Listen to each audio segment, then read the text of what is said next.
Hello and welcome to Hypnotism 101's Snippets video series. A lot of people ask and wonder what it feels like to be hypnotized. There are various stages that you can go into when hypnotized. So let me show you what a very light stage of hypnosis might feel like. In a moment, I'm going to have you close your eyes, and then I'm going to count from 1 to 5. And when I reach the number 5, open your eyes. And so close your eyes now as I begin to count from 1.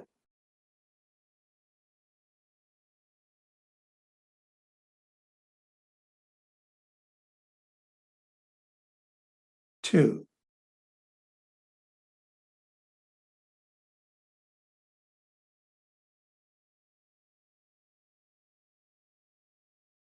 3.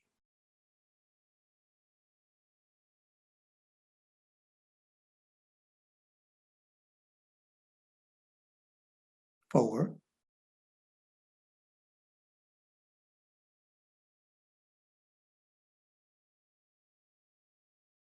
5. Now open your eyes and think about what you felt like. What did you notice? Did you hear noises in the background? Maybe a car going by? You heard my voice. You knew I was counting, and you knew your eyes were closed. When hypnotized, you're going to hear background noises. You'll hear sounds and you'll be aware of your surroundings, but yet you'll feel very relaxed. That's one of the feelings you will experience when hypnotized. I'm John Barboza, and I'll see you in the next video. Hello, and welcome to Hypnotism 101 Snippets video series. In video 1, I mentioned that many people wonder what it feels like to be hypnotized. Think about a moment when you caught yourself daydreaming. You were in a place of reverie, a place where you were pleasantly lost in that moment. And then suddenly you were whisked away from that trance, perhaps by a sound or a thought that reminded you to pay attention. That's the beginning hypnoidal stage or state that resembles mild hypnosis. I'm John Barboza, and I'll see you in the next snippet. Hello, and welcome to Hypnotism 101 Snippet video series. I'm always asking people if they've ever been hypnotized before.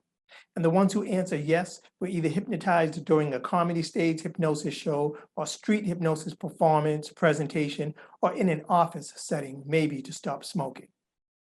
Other than that, the answers are usually no. But that's not necessarily true. You see, hypnosis is all around us. It takes place at home, at school, in the doctor's office, while driving, watching a movie, listening to music, and even when you are alone. Check out the following snippet to find out what I mean.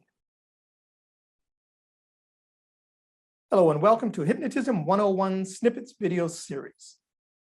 So as I mentioned in the last snippet, hypnosis takes place at home, at school, in the doctor's office, while driving, watching a movie, listening to music, and even when you are alone.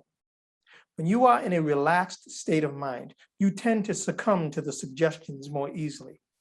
Think about when you're sitting and watching TV. You're comfortable, relaxed, taking in all those commercials that are there for one reason: to get you to buy something, to persuade you to give them your money. How many times do they have to tell you or show you something before you give in and accept their offer? Think about it. Hello, and welcome to Hypnotism 101 Snippets video series. As I previously mentioned, hypnosis is all around us. What's your favorite song? Think about it for a moment. Let it play in your head. Listen to it. Remember the first time you heard it and claimed it to be your favorite song. How does it make you feel when listening to it? Does it make you smile? Does it make you happy? Does it remind you of anything or anyone special? Let your memory of the song take you back to that moment, that place, now.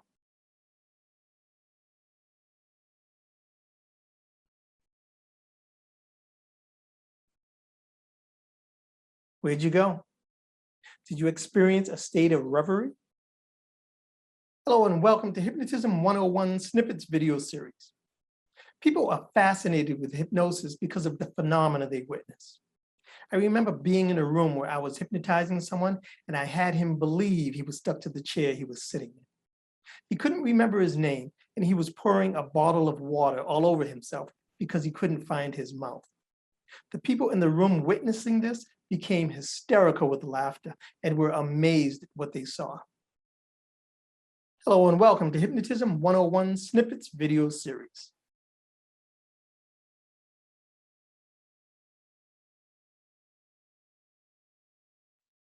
What were you thinking just now while you were waiting for me to say something?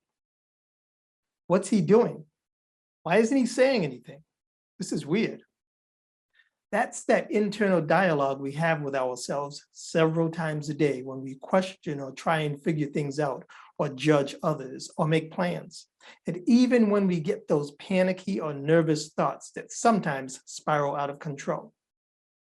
You have the good, healthy thoughts and the bad, unhealthy thoughts that overwhelm us and cause havoc and stresses us out. That's self-hypnosis.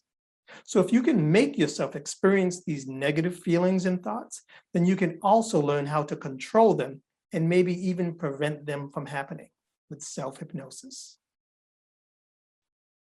Hello and welcome to Hypnotism 101 Snippets video series. Heterohypnosis is when you have someone hypnotize you, and autohypnosis is when you hypnotize yourself. It's also known as self-hypnosis.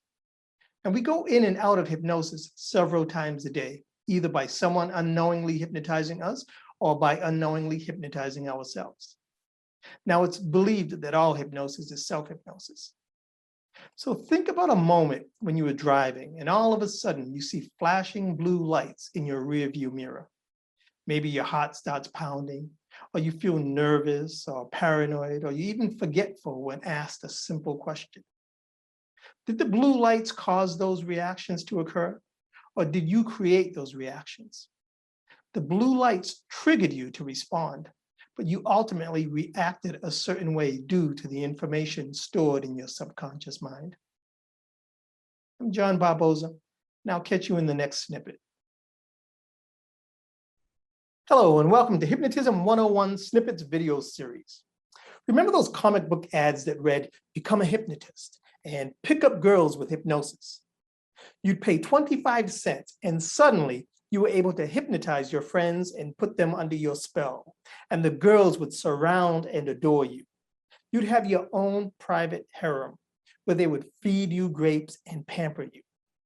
For just 25 cents, you were able to do all of this and more by simply closing your eyes and imagining it. Hello and welcome to Hypnotism 101 Snippets video series. So have I convinced you that hypnosis is all around us? When in a classroom, the teacher or professor is in control of the class. He or she assigns the seating, gives the homework, and lectures and educates while everyone sits quietly and listens and absorbs the information.